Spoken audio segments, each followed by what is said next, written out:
Halo semuanya, selamat datang rekan-rekan mahasiswa dan para pembelajar hukum yang luar biasa. Pernah nggak sih kalian mikir, kenapa sih aturan hukum itu harus ada di tengah kehidupan kita? Nah, di materi eksplanasi akademik kali ini, kita bakal bedah tuntas salah satu fondasi paling esensial dalam mata kuliah pengantar ilmu hukum. Topik utama kita hari ini adalah fondasi sosiologis dan hakikat hukum, di mana kita bakal ngulik abis gimana hubungan antara kaidah hukum dengan kaidah sosial lainnya. Materi ini secara spesial disusun oleh tim penyusun materi studi tentang ilmu hukum online. Yuk, langsung aja kita mulai ngebangun struktur pemahaman dasar hukum kita. Biar gampang ngikutinnya, ini gambaran perjalanan kita hari ini. Kita bakal mulai dari konsep manusia dan ketertiban, ngebahas 4 kaidah sosial, ngulik hakikat hukum kata para ahli, terus masuk ke fondasi sosiologis penegakannya. Terakhir, pastinya ada penutup dan refleksi akademik buat menguji pemahaman kalian. Oke, kita langsung masuk ke poin pertama ya, soal manusia dan ketertiban. Kita semua tahu lah ya, kalau manusia itu makhluk sosial. Tapi gini, coba pikirin deh. Kalau di dalam masyarakat itu, kita sebenarnya udah punya agama yang nuntun jiwa, terus ada moral yang jadi kompas hati nurani, kenapa sih kita masih butuh yang namanya hukum? Padahal jauh sebelum ada undang-undang tertulis pun, nenek moyang kita udah punya norma sendiri. Jadi, apa coba yang sebenarnya kurang dari itu semua? Nah, buat menjawab rasa penasaran itu, kita masuk ke pembahasan kedua, yaitu 4 kaidah sosial di masyarakat. Kalau kita baca literatur dasar pengantar ilmu hukum, sebenarnya kehidupan sosial kita ini ditopang sama 4 kaidah utama. Ada agama, moral atau kesusilaan, etika, kesopanan, dan pastinya hukum. Keempat ini tuh kerja bareng ibarat jaring pengaman raksasa, biar eksistensi dan kehidupan masyarakat itu gak chaos. Tapi bedanya lumayan tajam nih kalau kita perhatiin lebih detail. Agama dan moral itu kan urusannya ke dalam ya, lebih ke penyempurnaan diri secara batin dan sanksinya dari Tuhan atau rasa bersalah dari hati nurani.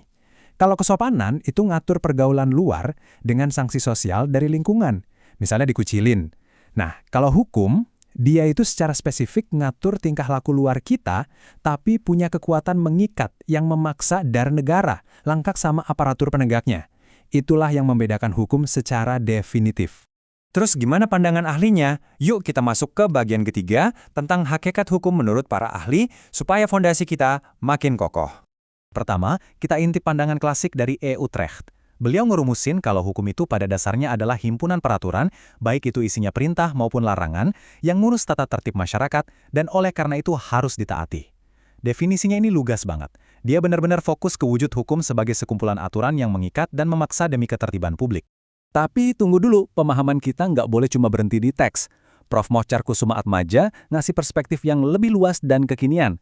Beliau negasin kalau hukum itu bukan cuma sekedar asas dan kaidah tertulis, tapi juga mencakup lembaga-lembaga atau institusi, serta proses-proses yang ngebawa aturan itu jadi kenyataan. Gampangnya gini, undang-undang secanggih apapun nggak bakal ada artinya kalau nggak ada institusi dan proses hukum yang menghidupkannya di lapangan. Dua pemikiran ini dengan brilian banget ngilustrasiin gimana evolusi pemikiran hukum di Indonesia. Pandangan Utrecht itu ibarat fondasi dogmatisnya ngebahas hukum sebagai struktur aturan yang statis. Terus Kusumaatmadja ngebawa kita ke level berikutnya, ngelihat hukum sebagai sistem yang hidup, dinamis, dan benar-benar beroperasi di dunia nyata. Dua-duanya benar dan saling melengkapi. Dari teori-teori tadi, kita geser sedikit ke realitas operasionalnya di bagian keempat, fondasi sosiologis penegakan hukum. Seindah apapun teori tadi, bakal percuma kalau kita nggak paham cara kerjanya di masyarakat. Kata sosiolog hukum legendaris kita, Surjono Sukanto, penegakan hukum itu bukan cuma semata-mata urusan ngehukum orang yang salah loh, tapi ini adalah kegiatan menyerasikan nilai-nilai yang udah terjabarkan ke dalam kaidah yang mantap demi nyiptain kedamaian. Inti utamanya, menjaga harmoni sosial. Sukanto juga nge-breakdown ada 5 faktor sosiologis yang krusial banget buat nentuin hukum itu bakal sukses ditegakin atau malah gagal total.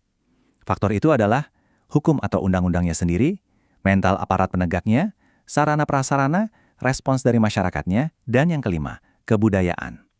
Perhatiin deh, punya undang-undang yang bagus dan aparat yang tegas itu sama sekali nggak cukup kalau ternyata masyarakat dan budaya lokalnya nolak. Jadi, benang merahnya itu jelas banget. Hukum yang efektif butuh banget keseimbangan antara struktur hukum formal dari negara dengan nilai budaya yang udah ngakar. Kalau misalnya hukum positifnya jalan sendiri dan nabrak nilai adat lokal, wah penegakannya secara sosiologis bakal jadi sesuatu yang mustahil. Hukumnya cuma bakal jadi teks mati di atas kertas. Nggak kerasa kita udah sampai di bagian kelima, yakni penutup dan sintesis akademik kita untuk sesi ini. Buat kalian ketahui, semua yang kita bahas di eksplanasi ini benar-benar mensintesis pemikiran-pemikiran keren dari kanon literatur nasional yang udah jadi standar utama di kampus-kampus hukum di seluruh Indonesia. Sebagai pembelajar hukum yang serius, saya benar-benar nyaranin kalian buat baca langsung karya-karya masterpiece ini.